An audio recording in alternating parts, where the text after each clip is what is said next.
जहां सबसे पहले इस राजनीतिक प्रश्न से आपको हम खबरदार करते हैं कि क्या इस बार दिल्ली का रास्ता सबसे बड़े राज्य उत्तर प्रदेश से नहीं बल्कि पश्चिम बंगाल से निकलेगा।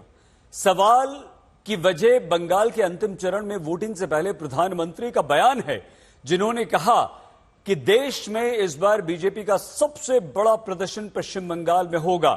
तो क्या उत्तर प्रदेश से ज्यादा बड़ी जीत बीजेपी को बंगाल दिला सकता है?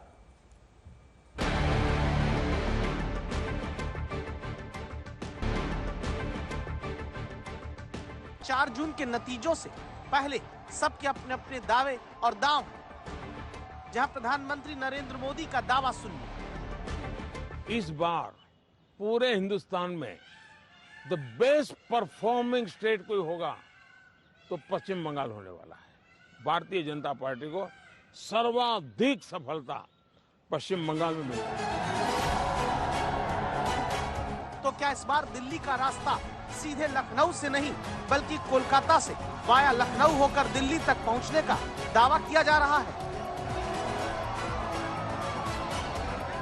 पश्चिम बंगाल का चुनाव एक तरफा है, जनता जनार्दन उसको लीड कर रही है। 2019 में अकेले बीजेपी को उत्तर प्रदेश ने 80 में से 62 सीट दे दी, मध्य प्रदेश ने 29 में 28 सीट दी, कर्नाटक ने 28 में से 25 सीट दी, गुजरात ने तो 26 की 26 सीट दी, राजस्थान ने भी 25 में से 24 सीट अकेले बीजेपी को दे दी थी। फिर 2019 में 42 में 18 सीट देने वाले पश्चिम बंगाल से इस बार पूरे देश में बीजेपी के लिए शानदार प्रदर्शन की बात क्यों प्रधानमंत्री ने कही? क्या इसलिए क्योंकि बीजेपी ने पहले पश्चिम बंगाल में 25 सीट का लक्ष्य रखा और फिर चरण दर चरण मतदान देखते हुए अपना ही लक्ष्य बढ़ाकर 30 तक कर दिया? इस बार बंगाल में भी 30 सीटें नरेंद्र मोदी की झोली में जाने वाली है। बंगाल में 30 सीटें आते ही आप समझकर रखना, ये तृणमूल कांग्रेस खंड खंड हो जाएगी। आखिर पश्चिम बंगाल में बीजेपी को इतना भरोसा क्यों हो रहा है, जहां कोलकाता में प्रधानमंत्री नरेंद्र मोदी पहला रोड शो करने पहुंचते? प्रधानमंत्री नरेंद्र मोदी की इसी रैली के बाद ममता बनर्जी जी ने भी घोषणा कर दी है कि वो भी इसी रूट पर रैली करेंगी। प्रधानमंत्री के रोड शो से पहले पैदल मार्च करते हुए मुख्यमंत्री ममता बनर्जी निकलती हैं। खेला होगा, खेला होगा, खेला होगा, खेला होगा, खेला होगा। बीजेपी हटाओ, बीजेपी हटाओ। बांग्ला नहीं रहने से आजादी नहीं होता। आज भी याद रखना, बांग्ला ही रहा है। इसी के लिए हम अगर सीपीएम को ऊपर उखाड़ दे सकते थे तो हम बीजेपी को भी उखाड़ देंगे, ये हमारा वादा है। बीजेपी से खतरा ममता जताती है, लेकिन पीएम के बंगाल से ही शानदार प्रदर्शन वाले दांव की दस्तक अब समझिए। पहली वजह, बीजेपी को लगता है कि हाल के मुद्दे टीएमसी के लिए बड़े नुकसानदायक हो सकते हैं, जैसे भ्रष्टाचार, मंत्री के करीबी के घर नोट, शिक्षक भर्ती घोटाला, राशन घोटाला, ओबीसी लिस्ट में मुस्लिम तुष्टीकरण, संदेश खाली, शाहजहां शेख को बचाने की कोशिश, महिला सुरक्षा का मुद्दा।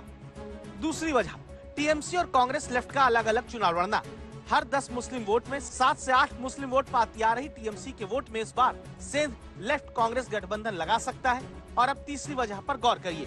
7वें चरण में पश्चिम बंगाल में 9 सीट पर मतदान है। 2019 में जो 18 सीटें बंगाल में बीजेपी ने जीती थी, वो सभी पहले 6 चरण की थी। यानी 7वें चरण में बंगाल की एक भी सीट बीजेपी 2019 में नहीं जीत पाई थी। 7वें चरण की सभी 9 सीट जीत कर ही 2019 में ममता बनर्जी की टीएमसी बीजेपी से 4 सीट आगे हो पाई थी। ऐसे में जो बीजेपी 2014 के मुकाबले 2019 में 23% तक वोट बढ़ाती है, क्या इसी तरह इस बार भी वोट स्विंग होकर बीजेपी का बढ़ेगा? और अगर ऐसा हुआ तो क्या प्रधानमंत्री की भविष्यवाणी भी सच होगी?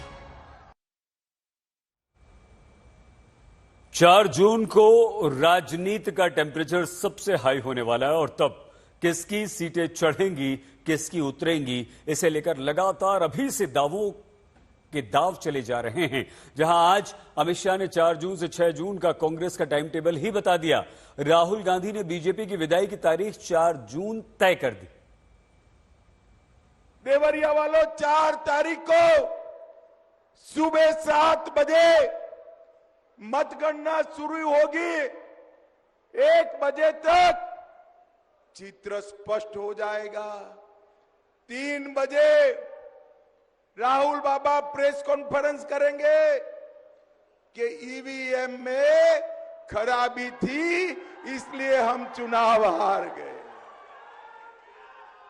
अरे राहुल बाबा, ये नाचना ना आए, आंगन टेढ़ा, ऐसी बात है भाई, ऐसी बात है। और 4 तारीख को ये ईवीएम पर ठीकरा फोड़ेंगे और 6 तारीख की इनकी टिकट बुक है, बैंकॉक थाईलैंड छुट्टी पर चले जाएंगे। जीत निश्चित है। यहां पे मैं बता रहा हूं, लिख लो, यहां पे क्लीन स्वीप होने जा रही है गठबंधन की, इंडिया गठबंधन की। लाइन लगने वाली है सीटों की, टकाटक टकाटक टकाटक टकाटक। और उसके बाद good bye BJP, good bye Narendra Modi, tata. 7वां चरण चुनाव का वो चरण है जहां उत्तर प्रदेश में अगर बीजेपी सबसे अधिक अपने गठबंधन के साथियों के साथ मिलकर लड़ रही है तो वो पूर्वांचल है। पूर्वांचल में सीटों का गणित इस बार एकदम सटीक बैठाने के लिए अमित शाह ने रणनीति बुनी। जहां अखिलेश यादव के नारद अब बलिया से गाजीपुर तक बीजेपी के लिए नारायण नारायण करने लगे। तू हमारा इज्जत के ख्याल न करवा तो तोहरा इज्जत के सर्वनाश हो जा। संकल्प लेकर जाइए, हाथ उठाइए, साइकिल में ताला मार दीजिए। और वोट कहाँ दिया बताओ लो भाई।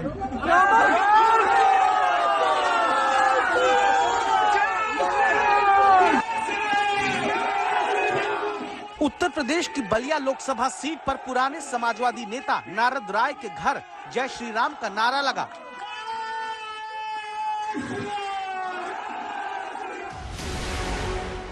और फिर कुछ ही देर में नारद राय समाजवादी पार्टी की साइकिल छोड़कर अमित शाह के सामने बैठे नजर आए। दावा है इसी बैठक के साथ बागी बलिया कही जाने वाली बलिया की सीट पर समीकरण बीजेपी के नीरज शेखर के लिए सेट होने लगे। माननीय अमित शाह जी का स्नेह मिला, आशीर्वाद मिला और उन्होंने भरोसा दिया कि नारद राय आपके मान सम्मान का ख्याल रखा जाएगा, आप भाजपा के साथ आइए। मैं इनका आजीवन ऋणी रहूंगा और उनको भी मैंने भरोसा दिया कि मैं जनेश्वर मिश्रा और मुलायम सिंह का सिपाही हूं, जब तक रहूंगा ईमानदारी से आपके आदेश का पालन करता रहूंगा। नारद राय ने क्यों समाजवादी पार्टी छोड़ी और क्यों नारद राय का बीजेपी माना? 7वें चरण के मतदान से पहले बड़ी सियासी खबर पूर्वांचल से है। इसके लिए पहले बलिया के सियासी आंकड़े समझिए। 2019 में बलिया सीट बीजेपी सिर्फ 15,519 वोट से जीती। 2021 के जिला पंचायत अध्यक्ष चुनाव में बीजेपी बलिया जिला हार गई।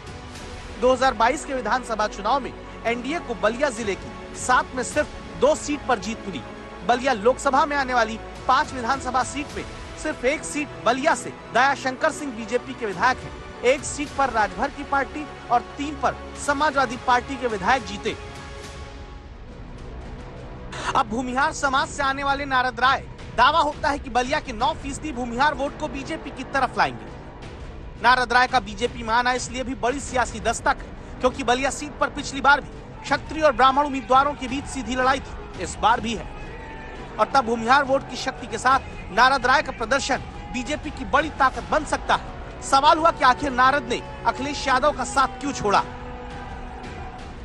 इससे भी बड़ा समाजवादी पार्टी में मेरा दुर्भाग्य क्या हो सकता है कि मंच पर हमारा नाम ही नहीं दिया संगठन के लोगों ने, उम्मीदवार ने। वो तो कहिए कि पुराने सिक्योरिटी के लोग हैं, हमको महसूस नहीं होने दिया, मैं चला गया। माननीय अखिलेश यादव जी संबोधन कर रहे हैं और हमारा नाम नहीं ले रहे हैं।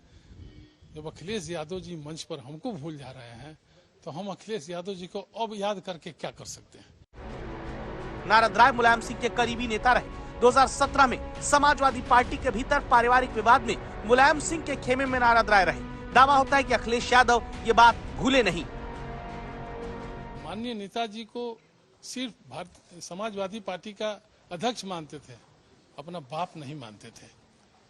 अपना बाप मानते तो उनके साथ उस तरह का आचरण नहीं होता और हम उनको अपना बाप मानते थे, इसलिए मुझे यह बर्दाश्त नहीं हो रहा था।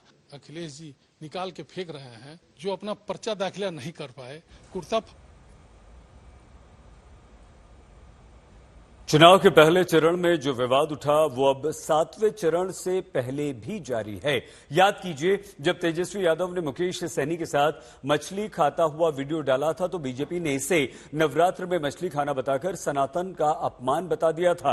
अब राहुल गांधी, तेजस्वी यादव, मीसा यादव ने खाना खाते हुए एक वीडियो बनाया जिसमें चुनाव के बाद एक दूसरे को न्योता दिया जा रहा है। वीडियो आया तो बीजेपी ने कहा 4 जून के बाद जनता इन्हें नकार देगी तो ये मटन पार्टी ही करेंगे। हाँ सानी जी, आपका मछली का कांटा लगा मोदी जी को। सब कुछ कंट्रोल करना चाहता है ना। हाँ, क्या खाते हो, क्या बोलते हो, क्या पीते हो, यही तो इनका सिस्टम यही है। बस यही बात कर रहे हैं, लेकिन इन्होंने 10 साल में जो काम किया उसका एक भी जिक्र नहीं करते हैं। खाना इनका टॉप क्वालिटी का रहता है, टॉप क्वालिटी का रहता है।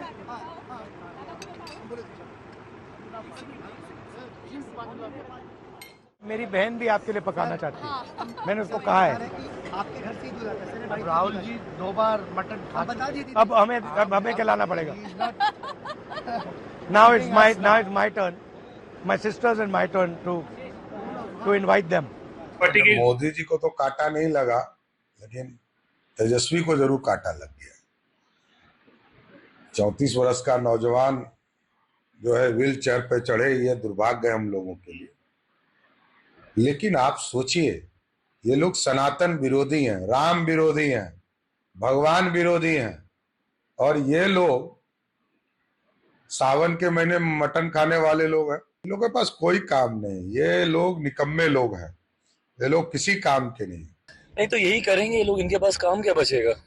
4 जून के बाद जितनी पार्टी करनी है, मटन बनाएं, खिलाएं, मछली पकाएं, खिलाएं, यही करने के काम अब इनके पास रह जाएगा। ना इनके पास देश की जनता की कोई जिम्मेदारी होगी, जनता पूरी तरीके से इन लोगों को नकार देगी। तो यही समय बिताने के लिए क्या करेंगे, एक दूसरे के घर जाएंगे, वो मटन पका के इनको खिलाएंगे, ये मटन पका के उनको खिलाएंगे। आज की तारीख में जब एक गरीब आदमी दिन रात मेहनत करता है, उसके बाद वो 2 वक्त की रोटी कमा पाता है, ऐसे में आप उसका मजाक उड़ाते हैं ना, ये सारी बातें करके, मटन पार्टी का जिक्र कर कर, आप मछली हवा में लहरा कर, ये तमाम चीजें कर कर। और अब आज की सबसे जरूरी खबरदार करती खबर, जिसमें आज तक सीधे पूछता है कि बच्चे हमारे बेहोश हो रहे हैं, अभिभावक परेशान हो रहे हैं, इतनी भीषण प्रचंड गर्मी में भी स्कूल चलाने का आखिर मतलब क्या है। बिहार में तत्काल प्रभाव से स्कूलों में गर्मी की छुट्टियां कर देनी चाहिए, और ये बात हमें सीधे कहने की जरूरत इसलिए पड़ रही है क्योंकि बिहार में तेज गर्मी के बीच लगातार स्कूल खोलने की जिद पर अड़ी सरकार के कारण आज 70 से अधिक बच्चों की तबीयत बिगड़ गई है। बिहार में 15 अप्रैल से 15 मई तक इस सरकारी स्कूलों में शिक्षा सुधारने के नाम पर गर्मी की छुट्टी की गई थी, और अब जबकि तापमान 45 डिग्री के पार है, तब सरकारी स्कूल बिहार में खुले हुए हैं, जहां बेगूसराय और शेखपुरा में करीब 70 स्कूली बच्चों की तबीयत बिगड़ गई। बताया जा रहा है कि शेखपुरा के एक स्कूल में 50 छात्राओं की तबीयत बिगड़ी, वहीं बेगूसराय के स्कूल में 20 बच्चों की स्थिति खराब हो गई। अब विपक्ष हो या बीजेपी, दोनों बिहार शिक्षा विभाग के अपर मुख्य सचिव के पाठक को इसका जिम्मेदार ठहरा रहे हैं। जिम्मेदार ठहराते हुए खबरदार करते हैं हम, और पूछते हैं कि आखिर कब तक बच्चों को इस गर्मी में आप टॉर्चर करेंगे, कब तक भीषण गर्मी में बच्चों को स्कूलों को जाना पड़ेगा।